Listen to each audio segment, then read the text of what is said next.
Maka kita bersyukur kepada Allah karena setelah kita diundang oleh Allah, kita jawab hayya 'alas shalah, kita jawab la haula wala quwwata illa billah, dan kita datang. Karena banyak saudara kita yang diundang oleh Allah, ada yang jawab hayya 'alas shalah, hayya 'alal falah, la haula wala quwwata illa billah, tapi tidak ada datang. Kemudian kita bohong, engki, tapi tak datang. Ada yang sudah tidak jawab, tidak datang lagi. Ini kan keterlaluan. Karena itu syukuri nikmat Allah, dan semua ini bukan karena kita semangat, bukan karena ini adalah pemberian dari Allah. Ini adalah anugerah dari Allah. Setidaknya dari maghrib ke isya, nanti ketika dia boleh hisab, kita dapat pertanyaan ringan karena kita gunakan untuk kebaikan. Mudah-mudahan semua kegiatan kita malam hari ini mendapatkan ridho dari Allah Subhanahu wa taala dan memberatkan timbangan baik kita nanti. Sallallahu wasallamu, semoga selalu tercurah untuk Rasul kita Nabi Muhammad SAW. Tentu dengan izin Allah atas jasa beliau, kita bisa mengenal syariat yang mulia ini, yang kita terus berdoa mudah-mudahan ketika Allah mencabut nyawa kita, kita tetap dalam keadaan memeluk agama ini. Jamaah yang dimuliakan Allah, semua kita saat ini pasti punya hal, punya kegelisahan, punya angan-angan besar. Pasti di antara penyakit yang hinggap di dada kita atau di hati kita, itu kalau ham kita, kegelisahan kita itu urusan dunia. Tapi kalau ham kita urusan akhirat, kita akan bahagia. Gelisah tapi bahagia. Maka tema yang diajukan oleh Takmir, bagaimana agar kegelisahan kita seputar akhirat. Kalau bapak menyekolahkan anak, anaknya disekolahkan, pasti di antara angan-angannya adalah agar anak ini kelak begini. Kalau hamnya adalah dunia, sedikit dia gagal, kecewanya berat. Tapi kalau hamnya akhirat, kegelisahannya akhirat, kalau sukses karena Allah, kalau gagal Allah tidak menakdirkan. Maka di antara evaluasi kita yang terus kita koreksi diri kita, kegelisahan kita selama ini itu apa?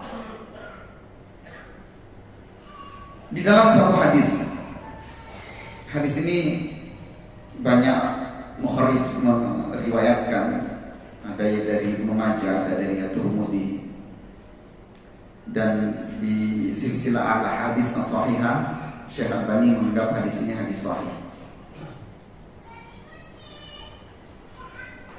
Rasulullah bersabda, "Man kanatid dunya hammah," siapa yang menjadikan dunia sebagai gelisahnya, sebagai angan-angan besarnya, farraqallahu alaihi amrah, Allah akan pecah, Allah akan putus urusan-urusannya. Jadi banyak dia punya urusan, Allah akan putus. Wa ja'ala faqrahu baina 'ainayhi, Allah akan jadikan fakir itu, takut miskin itu senantiasa berada di antara kedua matanya. Terus dia berpandangan takut miskin, takut fakir. Walam ya'tihi minad dunya illa ma kutiba lahu, dan Allah tidak akan memberikan bagi orang itu dunia kecuali yang telah dituliskan. Wa man kanat akhiratuhu niyyatuhu, siapa yang menjadikan akhirat sebagai niatnya. Jadi dalam hatinya itu bayangannya akhirat. Apa yang terjadi? Jama'allahu lahu amra. Allah akan himpun, Allah akan satukan perkara-perkaranya, urusan-urusannya.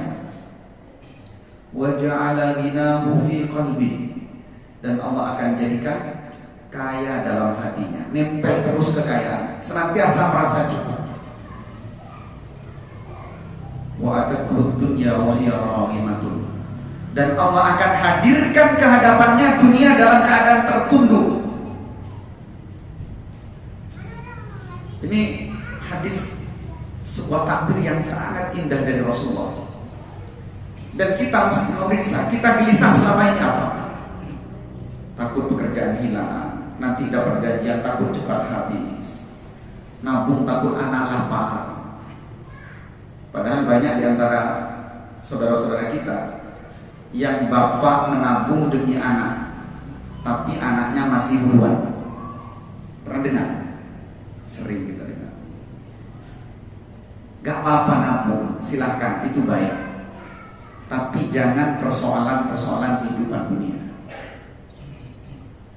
Jamaah yang dimuliakan Allah,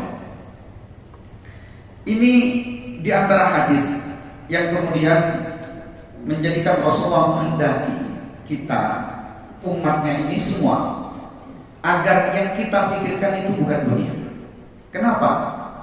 Karena diulang-ulang di dalam ayat, wa mal hayatud dunya illa mata'ul ghurur. Dunia ini cuma mata ulur, kesenangan yang menipu, fata morgana. Kita pandang kayak indah sekali, tapi ternyata setelah dikasih dunia itu biasa saja. Coba apa yang kita inginkan tentang dunia dan Allah kabulkan, ternyata biasa saja. Misalnya yang muda-muda ini pengen punya motor baru, dikasih motor baru, senangnya itu paling lama sebulan 2 bulan. Setelah itu biasa saja. Pengen rumah bagus mewah, tidak apa-apa, itu normal. Tapi seandainya Allah kasih, biasa saja. Nanti tertarik ke rumah yang lebih mewah, lebih bagus lagi. Makanya jemaah yang dimuliakan Allah, Rasulullah menghendaki agar yang kita pikirkan bukan dunia. Rasulullah pernah ditanya oleh sahabatnya, Rasulullah, bagaimana pandangan Anda tentang dunia? Kata Rasulullah, mali wal dunya, apa urusan saya dengan dunia? Illa kadhillin tahta syajarah, kecuali seperti orang yang hinggap di bawah pohon. Faroha summa tarak, dia istirahat kemudian dia tinggalkan sebentar. Orang perjalanan mungkin panas, terik matahari, dia duduk di bawahnya, setelah itu dia pergi. Kemudian hadis ini juga memberikan kita dorongan bahwa boleh kaya, boleh berpikir dunia, silahkan, tapi jangan jadikan tujuan akhir. Para sahabat banyak yang miliarder bahkan kaya, kekayaan Utsman bin Affan sampai sekarang ada. Beberapa tahun yang lalu ada rekening katanya, rekening di Arab Saudi atas nama Utsman bin Affan. Angka nolnya sudah tidak terhitung berapa. Abdurrahman bin Auf kaya, gak apa-apa. Tapi itu wasilah. Itu hanya perantara, hanya penyambung bagaimana agar kita lebih dekat. Ingat ketika para sahabat itu miskin, fakir, mereka gelisah yang miskin. Para sahabat itu gelisah karena miskin. Tapi Bapak Ibu yang dimuliakan Allah, tahu gelisahnya mereka itu apa? Mereka datang, kalau bahasa sekarang demo ke hadapan Rasulullah, protes. Ya Rasulullah, dhahaba ahlud dusur bil ujur. Ya Rasulullah, enak orang kaya itu punya banyak harta dan banyak pahala. Jadi mereka gelisah bukan karena semata tertinggal uangnya, bukan, hartanya bukan, rumahnya bukan, kendaraannya bukan, tapi apa? Gelisah takut tertinggal pahala. Jadi kita ini dipersilahkan kaya, bahkan dianjurkan kaya. Apa kata mereka? Yusalluna kama nusalli. Mereka sholat, kami sholat. Wa yasumuna kama nasum. Mereka puasa, kami juga puasa. Tapi kata mereka, wa yatasaddaquna bi fuduli amwalihim. Tapi mereka sedekah dengan kelebihan hartanya. Artinya apa? Kalau sholat kami sama, puasa kami sama, nanti pasti kami tertinggal pahalanya ya Rasulullah. Kenapa tertinggal? Karena kami tidak bisa sedekah. Jadi itu gelisahnya sahabat. Gelisah tidak kaya karena khawatir tidak bisa sedekah. Khawatir tertinggal pahalanya. Mau sampean tak kira kalah ketakut apanya? Coba kita ukur. Yang nelayan misalnya, perawana tentang kelebih rajin. Kira-kira saya kata kok olehnya cukup apa olehnya kejaran deki? Ting cukup aja jual. Cukup.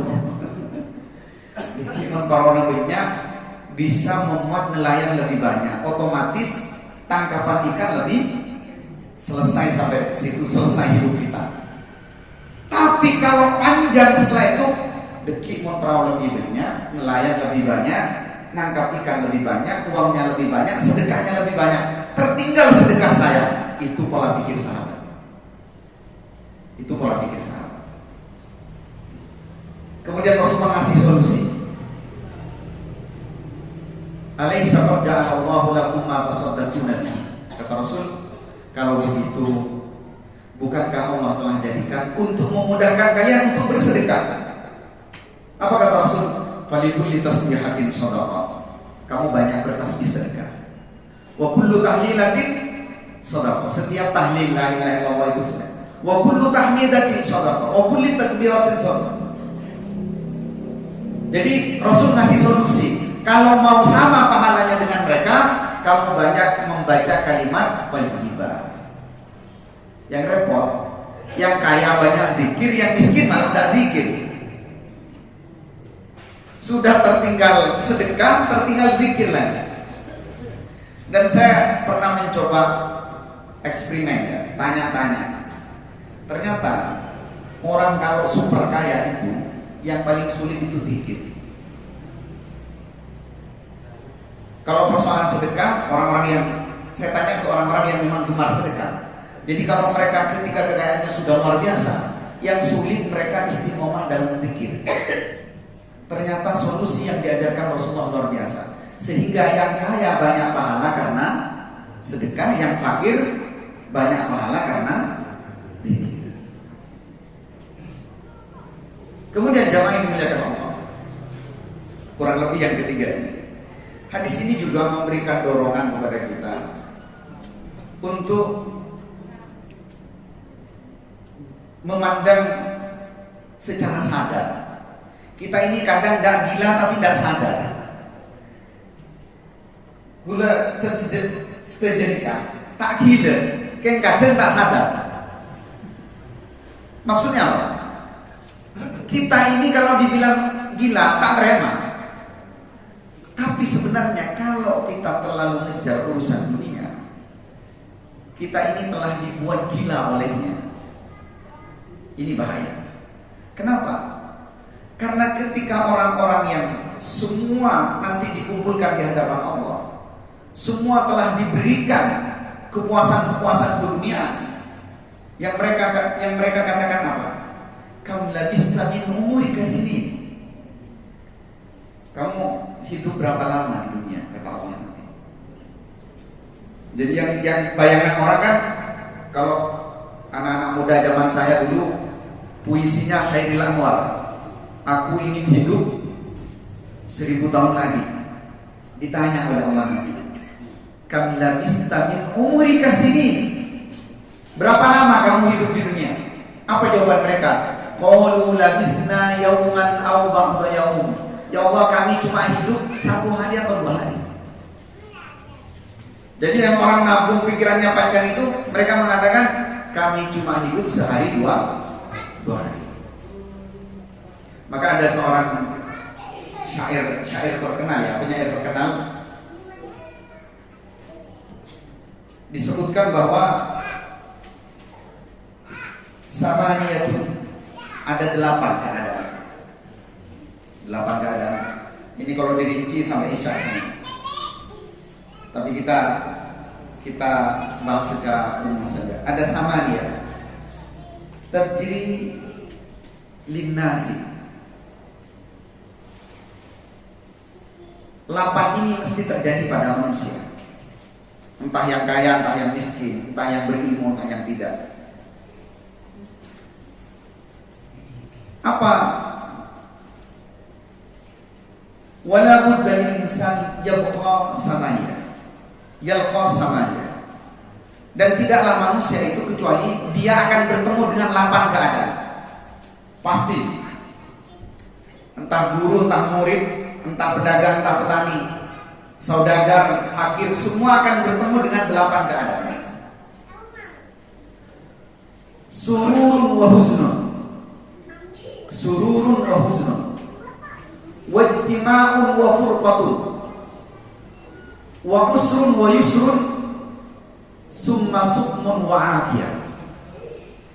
Yang pertama adalah surur. Orang itu senikmat-nikmatnya hidup atau sesusah-susahnya hidup pasti merasakan surur, bahagia. Tapi tidak lama setelah itu orang dalam hidup ini akan merasakan apa? Huznun, sedih. Ada orang dapat gajian, sudah gajian dapat bonus lagi, surur, bahagia, senang dia. Pulang dari tempat kerjanya dapat gaji, kemudian dapat bonus. Sampai rumah istrinya bilang, Mas, ya otak ngeletaki, mereka. Jarang bahagia dia hanya perjalanan dari tempat kerja ke langsung huzn. Ada bapak punya anak, anaknya berprestasi, senang sekali. Tiba-tiba sampai rumah diumumkan di sekolahnya, ranking pertama atas nama fulan, anaknya fulan, senang bapaknya. Liburan, tiba-tiba bapaknya dibentak. Biaya yang dikeluarkan semua untuk pendidikan atau pondoknya itu kemudian dilupakan.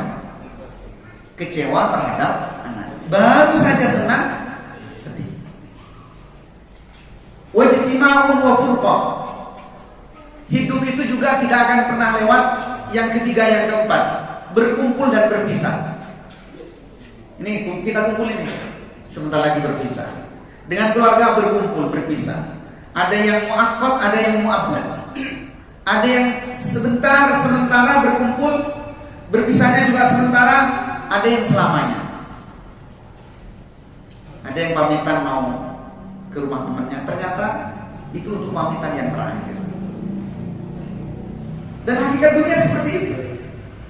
Gak ada orang bahagia selamanya, gak ada juga yang sedih selamanya. Gak ada yang berkumpul selamanya. Ada pasangan yang aku ingin mencintaimu sehidup semati. Kuburnya kita keren lah nyari boleh. Kayak kata Rasulullah, yattabi'ul mayyit salasa. Ketika mayit diantarkan itu, yang ngantar itu 3. Apa yang 3? Maluhu, hartanya, wa ahluhu, keluarganya, wa amaluhu, amalnya. Yarji'u isnan, 2 pulang. Apa yang pulang? Maluhu wa ahluhu. Sesayang-sayangnya orang sama keluarga, gak mau ikut ke dalam kubur, meskipun kalimatnya sehidup. Berdedek boleh lek, Saudi semati, gak ada. Jadi wajtima'un wa furqah. Kemudian wa yusrun wa usrun. Orang hidup itu ada yusrun, usrun. Inna ma'al usri yusra. Ada kesulitan, ada kemudahan. Kadang sulit hidup itu, kayak susah semua, tapi Allah datangkan kemudahan. Ini warna-warni kehidupan. Itu yang ke-5, ke-6. wa yusrun wa usrun. Kemudian summa sukmun wa afiyah. Yang terakhir apa? Sakit dan sehat. Orang hidup itu sakit dan sehat. Rata-rata begitu. Karena itu, jamaah yang dimuliakan Allah, sadar kita itu harus benar-benar sadar yang datangnya dari qalbu kita. Maksud saya tadi mengatakan kita ini kadang-kadang gila tapi sadar. Maksudnya apa? Kita terlalu menganggap kehidupan dunia ini muabbad selamanya. Gak akan. Bahkan kata Rasul, yang ikut kita cuma amal kita. Karena itu dorongan kita adalah bagaimana kesadaran kita agar kalaupun kita mikir dunia, bekal yang akan kita pakai ini nanti apa? Apakah dunia kita akan jadi bekal? Gak jarang orang nabung untuk anak keturunannya. Tapi yang terjadi apa? Harta warisnya jadi rebutan, tengkar, gak selesai-selesai. Malah jadi masalah. Pikiran orang tua mau jadi solusi, ternyata jadi masalah.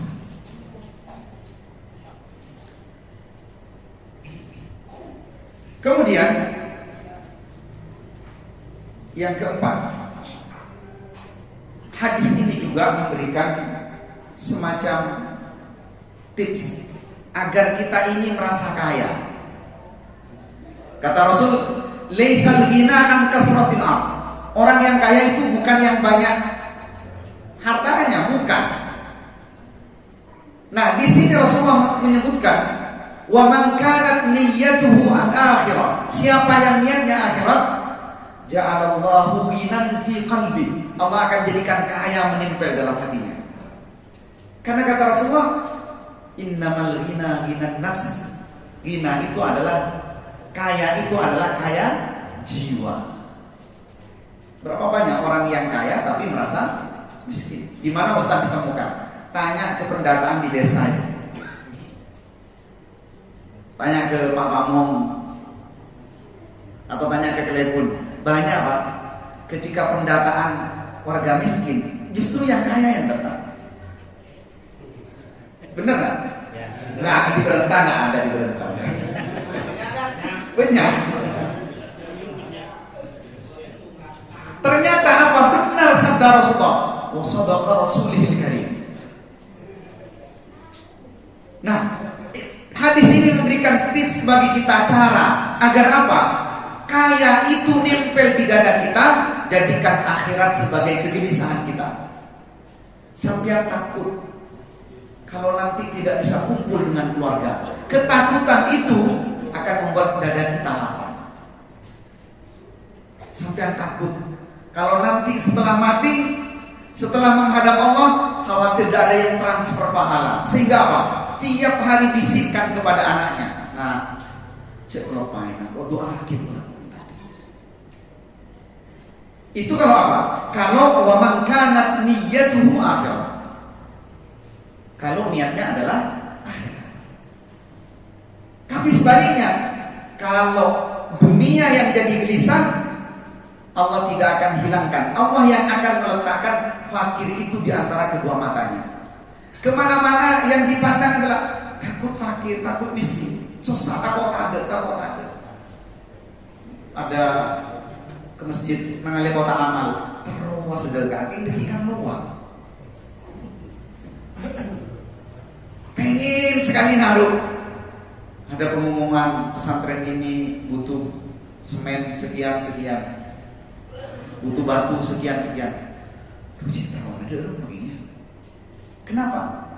Ja'ala faqrahu baina ainai. Allah telah hiaskan di hatinya itu dunia. Sehingga apa yang terjadi?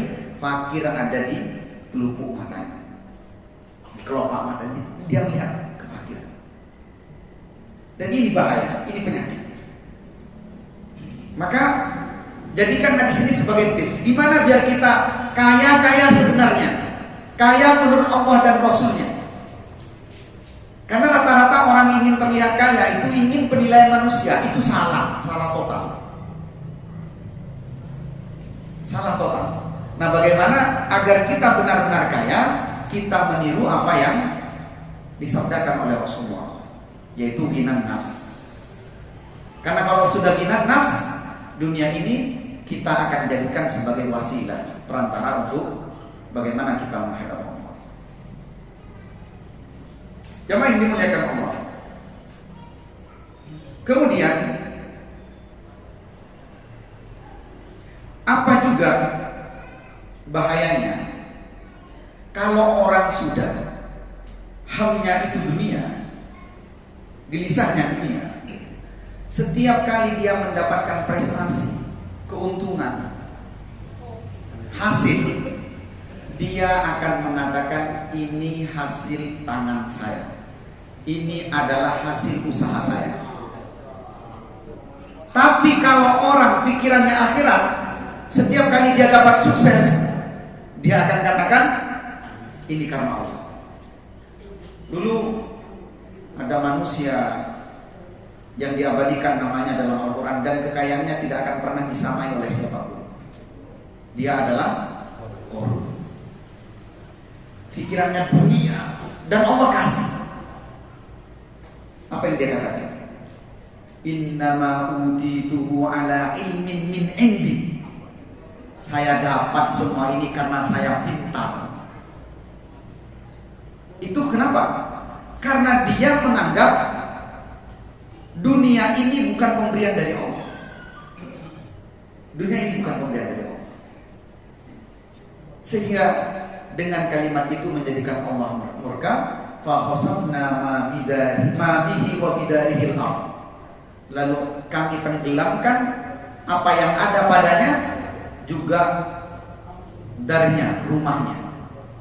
Yang konon katanya untuk membawa kuncinya itu harus dibawa 7 orang. Jadi kunci rumahnya harus litanu abil musbah. Jadi yang bawa harus 7 orang. Kita kadang-kadang bawa kunci rumah yang mewah sudah berlaga. Dulu ada manusia kuncinya di bawah 7 orang. Bayangkan. Tapi semuanya Allah tenggelamkan. Kenapa? Karena mengatakan innama utituhu ala ilmin min indi. Kemudian yang lain dimuliakan Allah.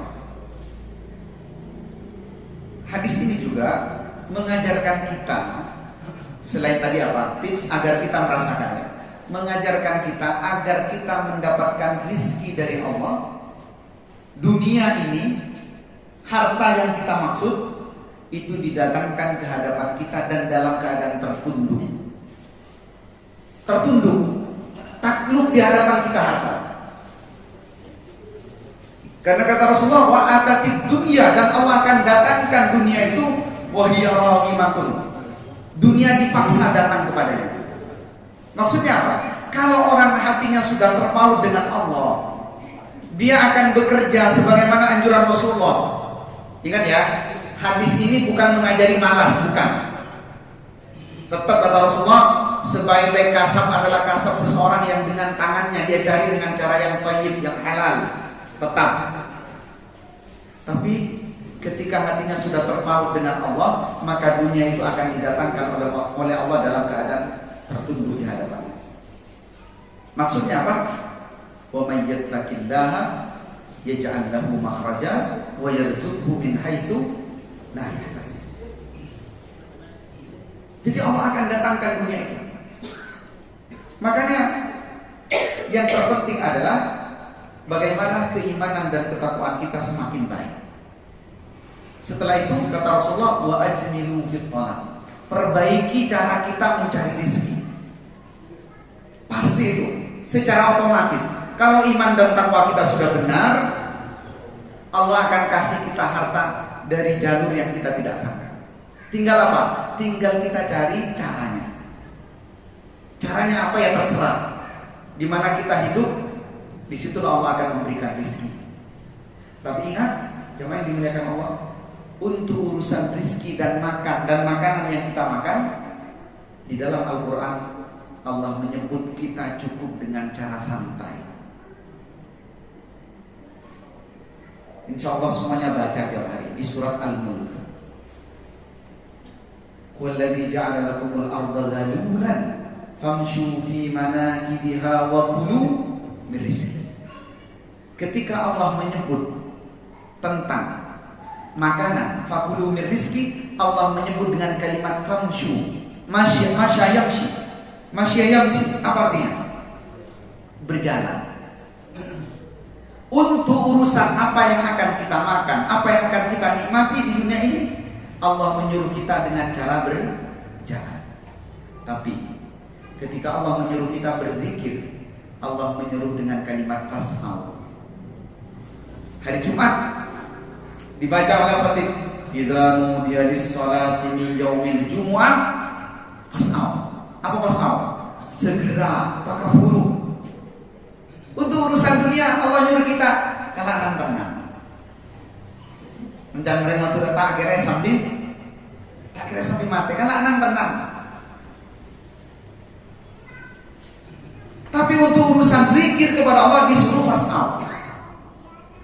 Untuk urusan kebaikan Allah nyuruh di Al-Quran dengan fastabiqul musabaqah. Apa musabaqah? Berlomba-lomba, kalahkan yang lain. Kejar. Gimana kita finish duluan? Untuk apa? Fastabiqul, rebutan sahabat, rebutan Al-Quran di tempatnya, rebutan kota amal. Itu disuruh rebutan. Memang beritanya rebutan. Untuk urusan maghfirah, wasabiqu ila maghfiratin min rabbikum wasari'u, musara, adu cepat ila maghfiratin min rabbikum wa jannatin arduha samawati wal ardh.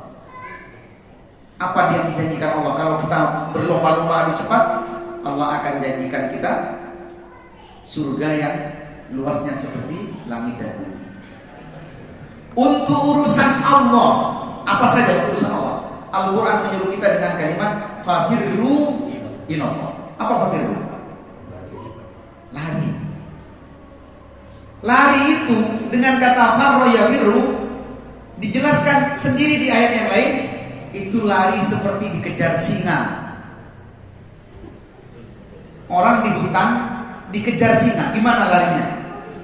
Itu untuk urusan Allah. Tapi untuk urusan dunia kita cukup pakai jalan. Famshu fi manakibiha wa kulu berizki. Tapi kita balik, Pak. Faktanya kita balik. Untuk urusan dunia santai. Jaga kita sombong. Ya siap. Buruh atau kar bertarung. Tapi untuk urusan akhirat, iya, jalan malam. Insya Allah depan. Ada yang bahkan gak jalan. Tahu? Hayya 'alas shalah. Kilancan. Hayya 'alal falah. Ada yang dipanggil hayya 'alas shalah, matepak selemot. Padahal perintah dalam Al-Quran fastabiqul khairat wasari'u ila maghfirah fas'au ila dzikrillah. Semua itu tetap bercepat-cepatan. Kan itu hadis ini jamaah yang dimuliakan Allah menjadikan kita harus mengerti bahwa sebenarnya yang harus kita prioritaskan dalam hidup, yang harus kita kedepankan itu apa sebenarnya. Sekali lagi, kajian kita tidak membatasi kita untuk mengejar harta, enggak, silakan. Tapi ingat, niat dibalik itu apa? Kalaupun kita mendapatkan semua yang kita inginkan dan bayang-bayangnya adalah pujian manusia, ingat bahwa kata Imam Syafi'i, ridwan nas ghayatun la tudrak. Kerelaan, pujian dari manusia, cita-cita yang tidak mungkin dicapai. Sampai doa, ya Allah, bagaimana rezeki ya Allah, pasoki lagi, sampai pasoki. Apa semua orang senang? Waridullah, dan keridhaan Allah ghayatun la tudrak. Tapi keridhaan dari Allah, cita-cita yang tidak boleh ditinggalkan. Karena itu cita-cita yang abadi. Kemudian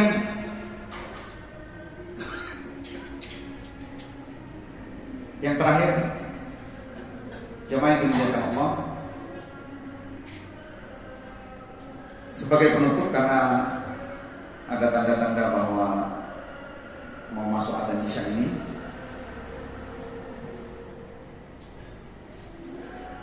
hadis ini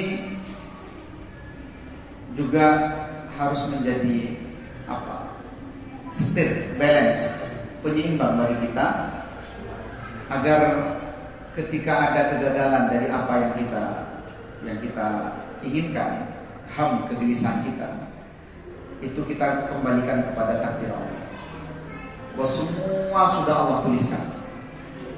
Di hadis ini, walam yu'ti minad dunya illa ma qaddaralah. Orang yang mengejar dunia, kata Allah, tidak akan diberikan dunia itu kecuali apa yang sudah ditakdirkan untuknya. Tapi orang yang mengejar akhirat, Allah akan berikan dunia itu sebagai tambahan bagi. Artinya, orang yang mengejar dunia itu pada hakikatnya memang itu yang tertulis untuknya, tidak akan Allah lebihkan. Dan Rasulullah mengatakan di dalam sebuah hadis ini juga disahihkan oleh Syekh Albani, innallaha yu'tid dunya liman yuhibbu wa man la yuhibbu. Allah akan berikan dunia ini kepada siapapun yang Allah cintai, juga kepada siapapun yang tidak Allah cintai. Jadi jangan mengukur-ukur kalau ada orang banyak harta, itu jangan dipikir itu dicintai Allah atau dibenci, tidak.